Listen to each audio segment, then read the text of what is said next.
Hey, Michael, good to see you, man. Lovely to see you, mate. How are you? Great seeing you again. You know, the first time I saw you perform across country, you came to my show and you did Table for One, and it was such a beautiful, emotional song I never forgot. So I was so happy to see when things started to really break through for you. It's very interesting that, you know, your background is your dad is from Jersey, from Vineland, and Yep. but let's get it more into the fact that, you kind of knew what you wanted to do. You quit school at 16 years old. Yeah. And you started busking. And for those of you, I'm sure a lot of you know what busking is, but if you don't, it's like just kind of going out and playing guitar with an open guitar case where you throw, money in that. And it's like you went everywhere from like England to Australia. Tell me about that journey. Yeah, dropping out of school at 16, my mum was delighted at that decision. She was fully behind it. Easiest conversation of my life. Yeah. But yeah, I think for me, I felt like I was just kind of wasting my time at school. I wasn't working very hard, and I knew what I wanted to do. I wanted to play music, and it was the only thing that I felt like I was really not good at, but just really, really felt. So yeah, I left school and worked a few different jobs whilst I was, playing around town and playing little open mic nights and stuff.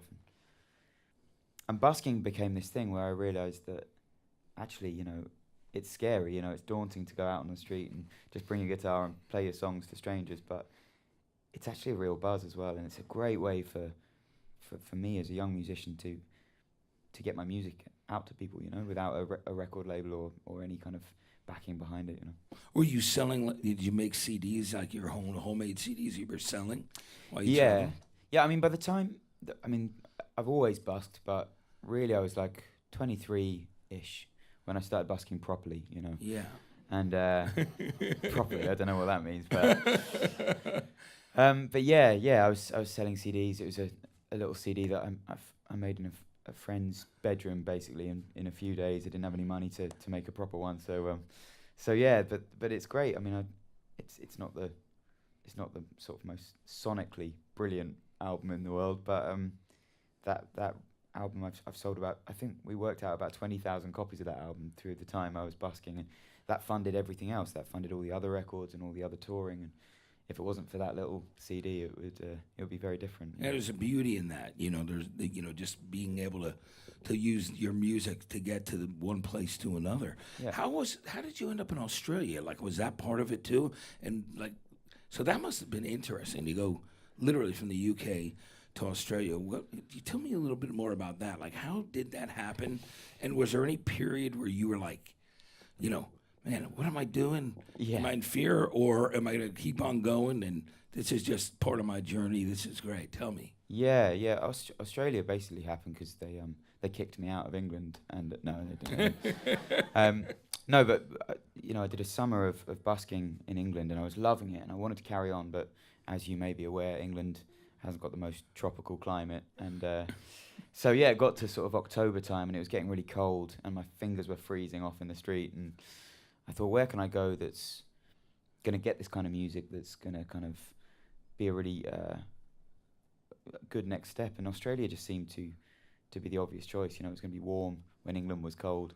Yeah. And so for the next 2 or 3 years, I sort of did 6 months in Europe, and then when it got cold, I went down to Australia. And it was a good way of life, I have to be honest. Yeah. And were you by yourself when you were doing that? Like, were you just literally going by yourself?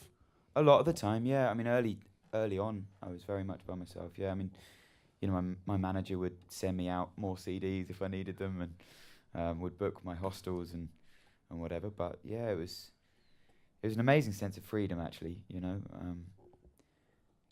I remember some mornings just getting up and looking at the map and figuring out where I was going to go that morning and just jumping on a train.